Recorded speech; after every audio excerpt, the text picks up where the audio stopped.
Kalau kamu mendekatiku selangkah, aku mendekatimu 10 langkah, 100 langkah. Kalau kamu berusaha, berdoa, mujahadah, nanti Allah memenuhi keinginanmu. Itu rumusnya.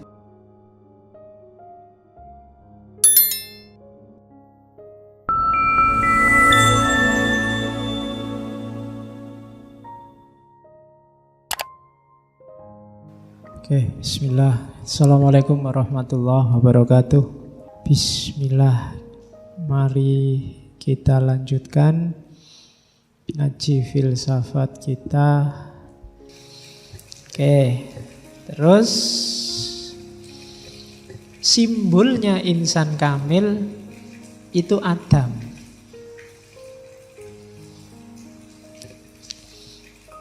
Ya, jadi kenapa Adam? Ya kalau pingin ngerti manusia yang original kan Adam. Adam itu di jasmaninya diciptakan dalam citra alam, rohaninya diciptakan dalam citra Tuhan. Kalau dalam bahasa lain, Tuhan itu meringkas semua ciptaannya dalam manusia. Dalam dirimu ada alam semesta, ada malaikat, bahkan mungkin ada jin, ada setan. Bisa. Manusia bisa kayak setan, bisa kayak jin, bisa kayak malaikat, bisa kayak alam semesta. Kamu bisa kayak hewan, bisa kayak tumbuhan. Karena Allah meringkas semua ciptaannya dalam makhluk yang namanya manusia. Bahkan dirinya sendiri ditiupkan ke dalamnya. Jadi itulah hakikatnya manusia. Oke. Dalam citranya itu seperti apa sih Pak? Wa khalaqa Adam ala suratihi. Apa sih maksudnya manusia diciptakan dalam citra? Kamu kan bingung dengan kata-kata citra itu. SBY sukanya pencitraan. Terus siapa kalau ada orang yang kamu benci melakukan kebaikan, kamu tuduh pencitraan. Apa sih janjane citra itu? Jadi yang dimaksud ala suratihi itu dalam diri manusia diberikan semua nama-nama Tuhan sebagai potensi karakternya. Semua nama Tuhan, sebut saja Asmaul Husna, itu dalam dirimu ada semua. Rahman, Rahim, bahkan Khalik, Musawwir, Ra'uf, dan seterusnya itu. Kamu punya semua karakter itu. Pencipta, manusia bisa banyak mencipta. Dia punya sifat namanya kreatif. Ya kan? Sampai lahir gelas, lahir teh. Ini kan pencipta.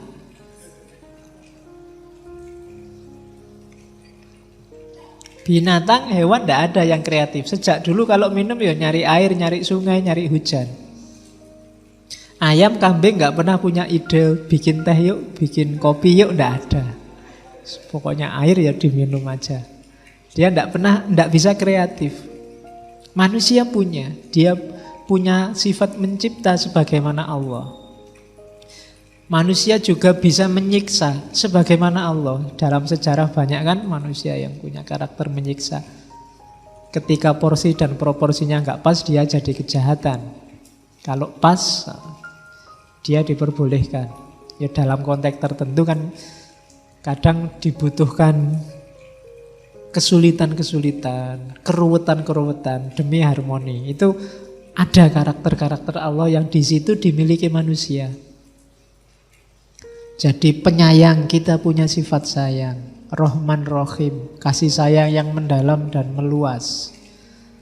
Allah punya sifat Ghafurur Rahim, kita juga punya. Meskipun sekarang umat Islam susah memaafkan, tapi kita punya sifat memaafkan itu. Jangan lupa. Maka banyak sufi bilang li utamima makarimal akhlak, sebagaimana hadis Nabi itu adalah takholak bi akhlakillah. Berakhlak dengan akhlak Allah. Apa bisa Pak? Bisa. Kenapa? Karena dulu Allah menciptakan kita ala suratihi. sesuai gambarnya Allah. Gambarnya Allah itu ya mestinya bukan gambar fisik, wong Allah bukan fisik. Gambaran batin. Gambaran mental, gambaran ruhani. Dan kalau itu mental dan ruhani kan ya nama-nama Allah minimal yang 99 itu kita punya. Itulah maksud dan Allah dan Tuhan menciptakan Adam ala suratihi, sesuai citranya, bukan fisiknya. Makanya ketika orang mencapai puncak kan ada hadis, kalau dia mendengarkan, aku jadi pendengarannya, bukan aku jadi telinganya. Jadi daya mendengar, kependengaran, kepenglihatan itu Allah. Mata ini ketika roh tidak ada gunanya. Jadi telinga kalau roh nggak ada juga tidak ada gunanya. Dia kayak komputer tapi tidak ada softwarenya, nggak ada gunanya. Semahal apapun komputermu, hardwaremu, kalau softwarenya nggak ada, tidak operatif. Secakep apapun orang, kalau isinya nggak ada, ruhnya nggak ada, kamu lari. Kalau nggak percaya, cobalah. Berarti kuncinya apa? Keywordnya kita sebagai manusia itu ya suratu Adam, suratullah dalam diri Adam itu. Ruhnya. Jasad itu cuma kendaraan kita. Materi itu cuma media. Dia alat, bukan tujuan. Jadi jasad itu memang dikasih Allah untuk mewujudkan tujuannya rohani. Bukan berarti jasad itu tidak penting, ya penting. Karena kalau kita roh saja juga tidak bisa jadi khalifah. Makanya kita ruh dan jasad. Jadi ala suratihi itu dalam diri kita terkumpul nama-namanya Allah. Makanya sebelum turun ke bumi kan ada cerita, ada ayat yang bilang wa 'allama Adamal asma'a kullaha. Jadi untuk membangun citra Adam sebagai wakil Allah di muka bumi, dalam diri Adam asma'a kullaha. Jangan diartikan alama itu terus Adam di depannya Allah, terus Allah ceramah gini dam, kan nggak gitu. Ya mestinya ya sama Allah langsung dikasihkan ke dalam diri Adam asma itu. Dari situlah nanti Adam menerjemahkannya dalam kehidupan. Jadi itu memang skenarionya Allah begitu. Karena itulah maka semua malaikat bahkan iblis disuruh sujud pada Adam. Karena dalam diri Adam ada kualitas Tuhan. Oke, makanya kalau iblisnya mau ngeyel, dadak debat, kan aku maunya hanya sujud pada Allah. Itu bisa dijawab, enggak, kamu enggak tak suruh sujud pada Adam yang tanah. Tapi kualitas Adam yang dalam dirinya ada nama-nama Allah. Yang semuanya harus tunduk pada keagungan nama-nama Allah. Jadi itu katanya Ibnu Arabi nanti simbolnya insan kamil itu Adam. Berarti insan kamil itu manusia yang kembali ke fitrahnya sebagai tajallinya Allah melalui nama-namanya. Berarti manusia paling sempurna adalah manusia yang berakhlak mulia. Bukan manusia yang semata-mata paling banyak ibadahnya. Ibadah yang tidak ngefek ke akhlak, tidak ada nilainya. Sholat yang tidak tanha anil fahsya wal mungkar, tidak ada nilainya. Apalagi sholat dipakai sebagai jalan untuk bikin susah orang. Karena kamu bikin macet jalan. Ya, lah ya kan? Jadi aneh sekarang sholat kok baunya politik, sholat kok baunya, dan sholat jadi jalan kemungkaran, tidak bisa. Haji itu jalan untuk egalitarian. Manusia diajari oleh Allah untuk merasa dirinya setara dengan yang lain. Itu lewat haji. Maka tidak boleh pulang haji kok malah merasa lebih tinggi dari yang lain.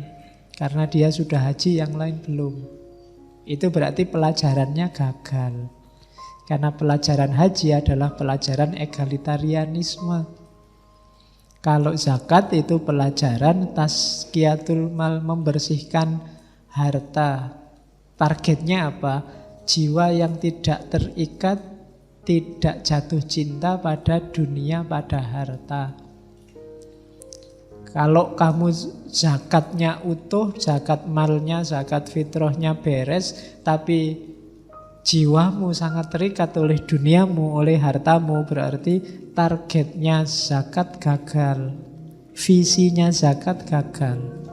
Sama kayak kamu sholatnya lengkap, tapi curangnya juga lengkap, korupsinya juga lengkap.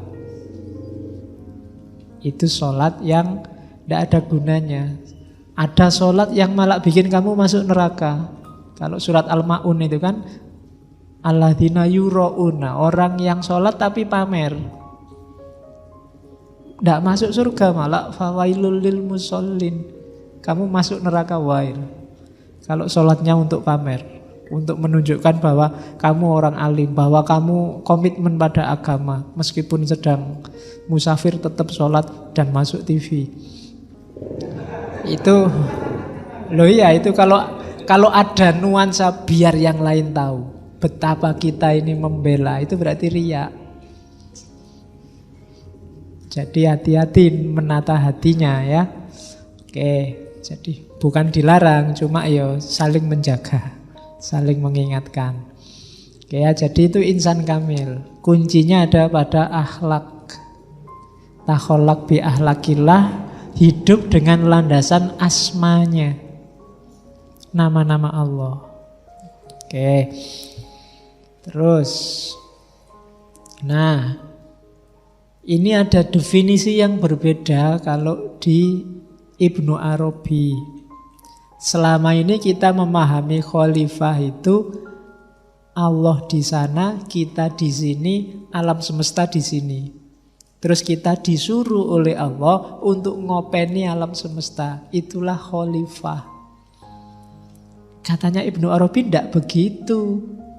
Kalau modelnya Allah di sana, aku di sini, alam di sana, itu kan berarti aku yang hadir di alam, Allah tidak hadir, dia ada di sana. Aku di bumi ini mewakili Allah, ngurusi alam. Padahal Allah itu kan ya selalu ada di sekitar kita terus. Ngapain butuh diwakili? Kalau maknanya khalifah itu diwakili, kan harusnya Allah tidak ada sekarang. Kita yang mewakili jadi Allah sekarang di dunia ini.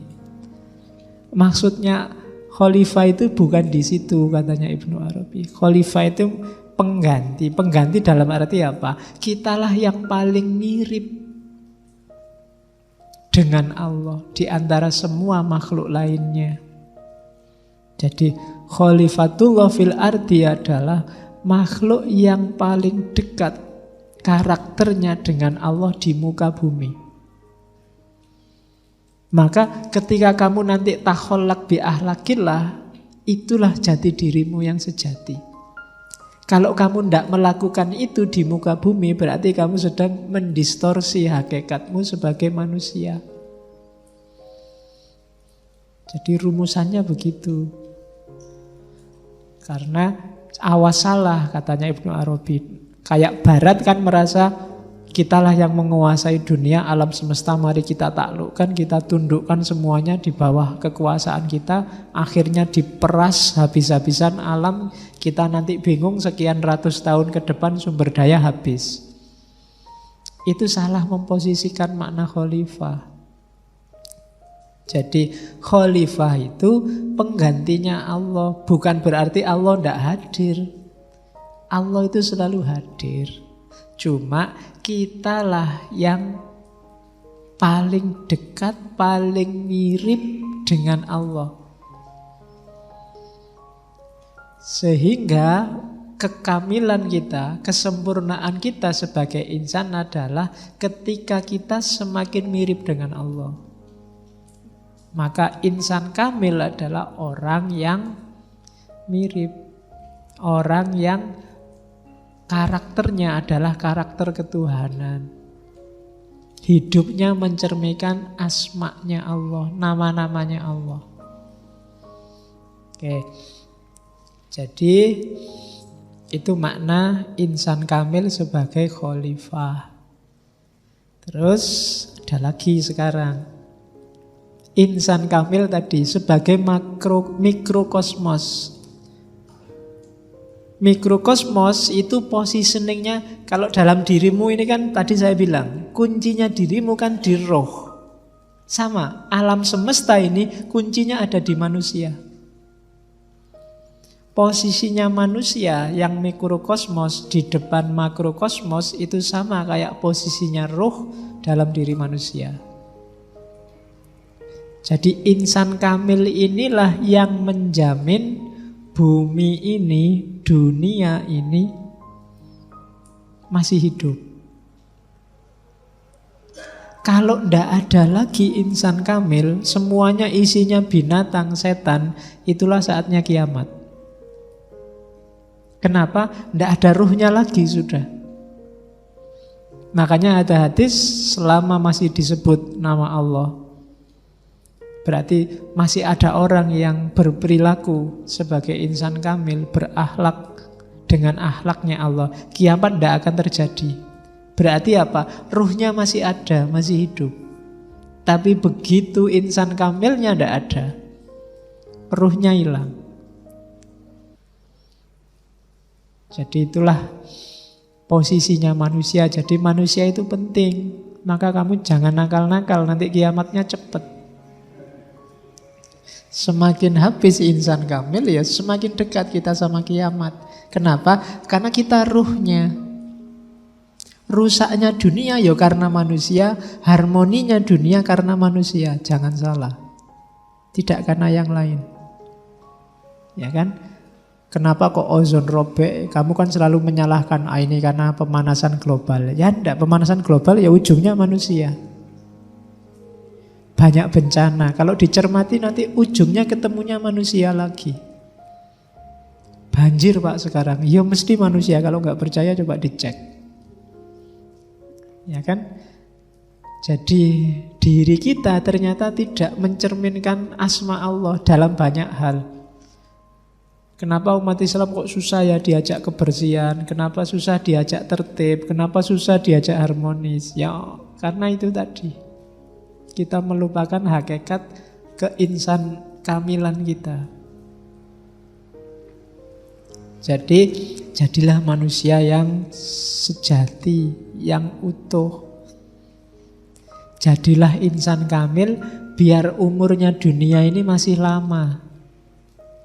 Kalau enggak, begitu kita kehabisan stok insan kamil, yang tersisa berarti tinggal ya al-insan al-hayawan. Makanya ada hadis yang bilang generasi yang mengalami kiamat adalah sejelek-jeleknya generasi.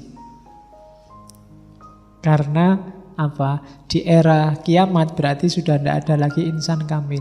Enggak ada lagi orang yang dekat sama Allah. Enggak ada lagi yang mentasarufkan nama-nama Allah dalam kehidupannya. Jadi insan kamil itu khalifah dan sekaligus mikrokosmos.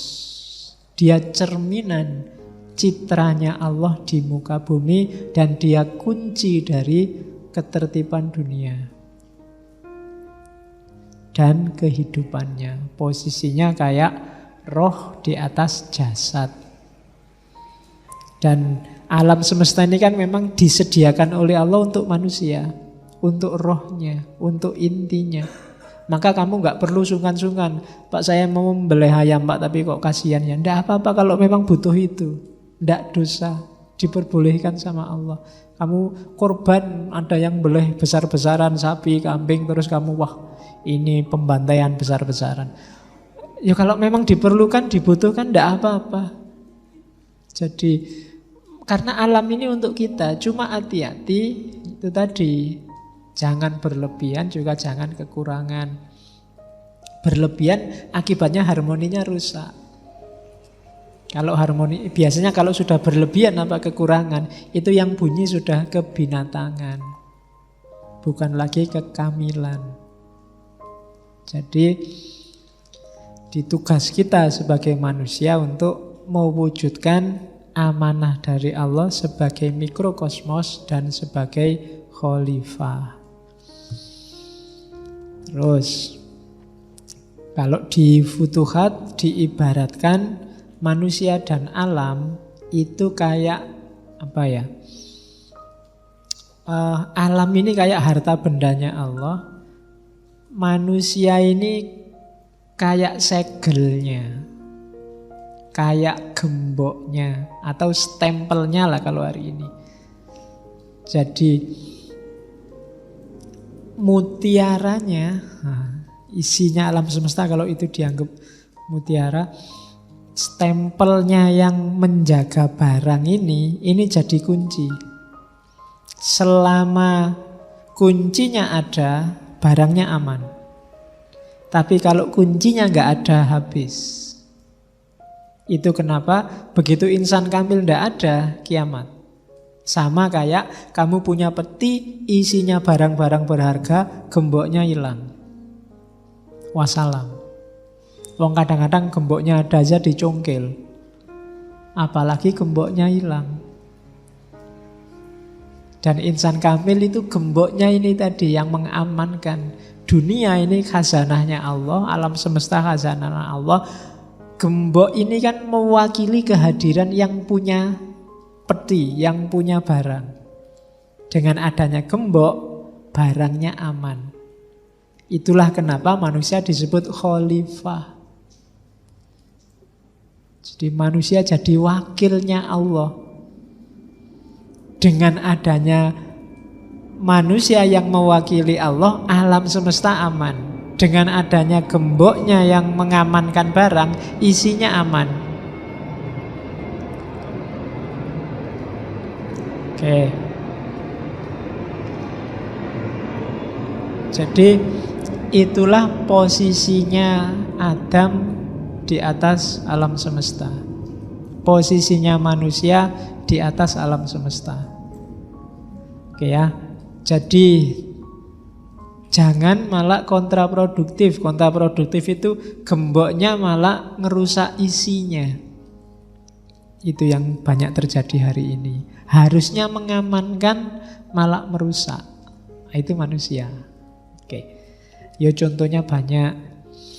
Tinggal kamu cari sekelilingmu. Yang harusnya bikin aman malah bikin kacau. Akibatnya apa? Ya rasakan sendiri. Ketika yang di dalam rusak, ya otomatis gemboknya juga tidak selamat.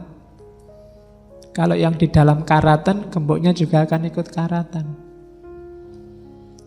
Jadi itu hubungan Adam sama alam semesta. Nah, jalannya sekarang.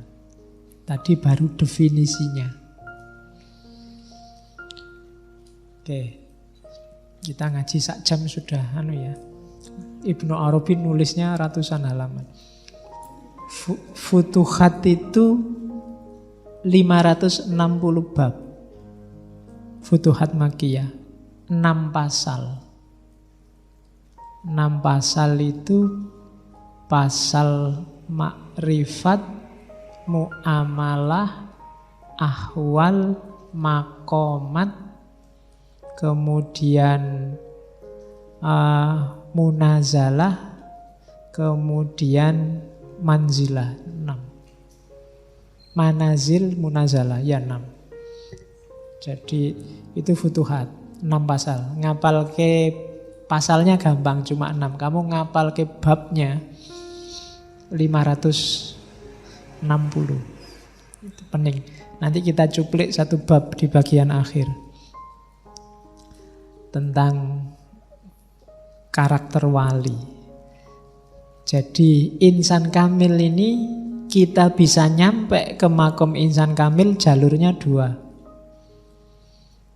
Yang pertama adalah izin Allah, pertolongan Allah. Yang kedua, usaha kita sendiri.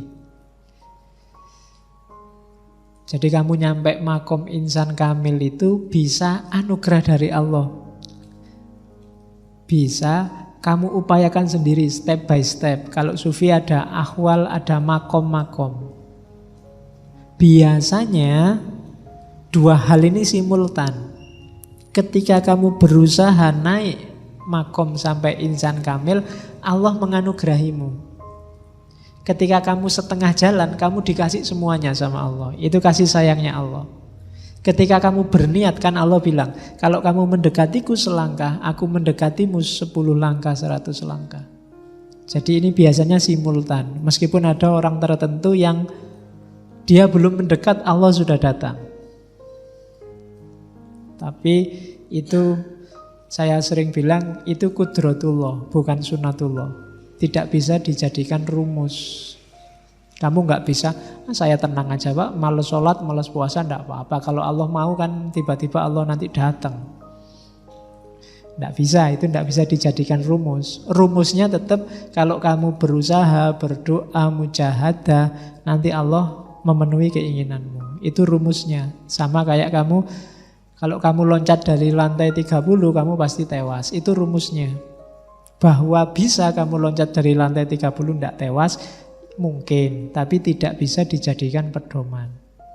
Itu hidup itu harus ngerti mana yang rumus, mana yang sunatullah, mana yang kalau sudah mentok satu-satunya yang diharapkan hanya Allah. Kalau dilalah kamu terpaksa kok jatuh dari lantai 30 bukan keinginanmu, tinggal kamu berdoa semoga Allah intervensi. Kan begitu. Tapi nggak boleh sejak awal kamu, kalau nggak mati ya nggak mati aja, terus kamu loncat. Karena rumus dasarnya kamu pasti mati. Jadi caranya begitu. Apakah hidup ini qadariyah apa jabariyah? Ya diawali dari qadariyah, rumus-rumus. Nanti Allah yang menentukan, ya monggo. Itu sudah haknya Allah. Nah, insan kamil ini ya kamu harus berusaha mewujudkan ideal-ideal tadi di atas, takholak bi ahlakillah dan seterusnya. Nah, biasanya step-stepnya itu. Jadi yang pertama, ini yang saya bilang saya harus ngadep ke sana karena enggak bawa kacamata. Oke, yang pertama levelnya adalah enggak usah fana fil mukhalafat. Memfanakan dosa. Itu level pertama. Tidak melakukan dosa, paling tidak secara sengaja. Kalau kamu, itu step paling rendah. Ya, step paling bawah. Ya, untuk menuju insan kamil. Yang kedua, fana fi af'alil ibad. Fana fi af'alil ibad ini tidak lagi bergantung pada af'alnya hamba. Jadi sirna yang kedua, tidak merasa kamu sukses, kamu enak, kamu jaya itu karena dirimu. Kamu tidak lagi mengandalkan amal. Satu-satunya yang kamu andalkan hanya Allah. Itu step kedua. Jadi kamu tidak menganggap kalau saya minum mesti hausnya hilang. Ini namanya mengandalkan amal, nggak boleh. Belum fana berarti, belum naik ke level kedua. Kalau level kedua, iya saya minum, urusan hausku hilang apa enggak, ya Allah yang ngatur. Nah itu fana fi af'alil ibad. Terus yang ketiga, tidak hanya af'al tapi fi sifatil makhlukin. Karakter-karakter manusia, membebaskan diri dari jeratan karakter manusia yang sifatnya duniawi. Itu fana yang ketiga. Sudah tidak butuh lagi pujian, sudah tidak butuh lagi kejayaan, tidak butuh lagi kesuksesan. Yang ada di pikiran hanya Allah saja. Itu makom ketiga. Makom yang keempat, fana angkulizat. Kalau ini sudah nyampe di level kesadaran, jangankan sifat, jangankan af'al, aku sendiri juga ndak ada. Kamu ngomong, apa sih Pak saya itu ndak penting sama sekali. Itu belum paling rendah. Karena masih ada akunya, meskipun kamu anggap dirimu ndak penting. Jadi lebih rendah dari itu adalah, saya itu sebenarnya nggak ada ya. Non-existent. Yang ada kan cuma Allah. Jadi keberadaanku kayak teh ini. Awalnya ndak ada, dibikin sama takmir terus ada, terus diminum ndak ada lagi. Dirimu juga begitu. Ndak usah gaya-gaya, sejago-jagomu paling sekitar 80-90 kamu sudah jadi tinggal baunya saja. Wong awalnya memang ndak ada. Itu makom yang ke selanjutnya. Terus yang selanjutnya levelnya lebih tinggi lagi, bahkan semua ini ndak ada, ndak cuma dirimu. Alam semesta juga ndak ada. Jangan-jangan semua ilusi, katanya Ghazali.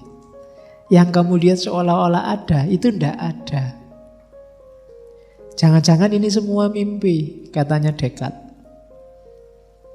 Kamu mimpi itu kan seolah-olah kayak beneran. Jangan-jangan ngaji ini cuma mimpi, begitu bangun, yalah mimpi serius amat. Kan bisa kayak gitu. Kan katanya Ghazali, siapa tahu besok ketika kita sudah meninggal, terus masuk ke alam barzah, kita baru sadar, alah ternyata dunia kemarin itu ndak penting sama sekali. Sama kayak kamu ketika masuk ke alam dunia, kamu anggap alam rahim itu kan, alah itu cuma menjaga biar tetap hidup aja, ndak penting. Lebih penting alam dunia ini. Mungkin besok kamu masuk alam barzah juga begitu. Alah kalau cuma kayak gitu ngapain kemarin dadak tawuran, dadak nangis-nangis, dadak. Mungkin kamu begitu besok di alam barzah. Ya nanti kita ketemu di sana ya. Nanti kita ngobrol lagi. Kita bikin ngaji filsafat cabang sana ya. Oke. Terus yang paling tinggi adalah fana angkuli ma siwallah. Sudah hilang kalau itu. Merasa saja tidak ada. Kalau tadi yang di sebelumnya kan merasa bahwa alam ini tidak ada, merasa dirimu tidak ada. Itu juga masih trik karena masih ada yang merasa. Di level paling atas merasanya sudah tidak ada, sudah hilang. Sudah wallahu alam bisawab. Itu makom paling tinggi, fana. Saya tidak tahu kita sekarang ada di makom berapa, atau masih baru belajar makom, belum masuk ke makom-makom. Dari situ kita membangun jati diri kita, insan kamil. Nah, terus di Futuhat katanya Ibnu Arabi, sekarang tak kasih contoh ya. Insan kamil itu sosok sejatinya, perwujudannya kayak gimana sih? Katanya Ibnu Arabi, lihatlah para wali sufi. Ya enggak apa-apa saya tambahi wali sufi ya. Kalau wali saja nanti pikiranmu jangan-jangan wali murid atau ben wali. Ya, jadi wali sufi atau mursyid kalau di Torekot. Itulah profil seorang insan kamil. Di situ kesisip pendapatnya Al-Qushairi. Silahkan kamu baca saja. Tak loncati langsung ke pendapatnya Ibnu Arabi saja.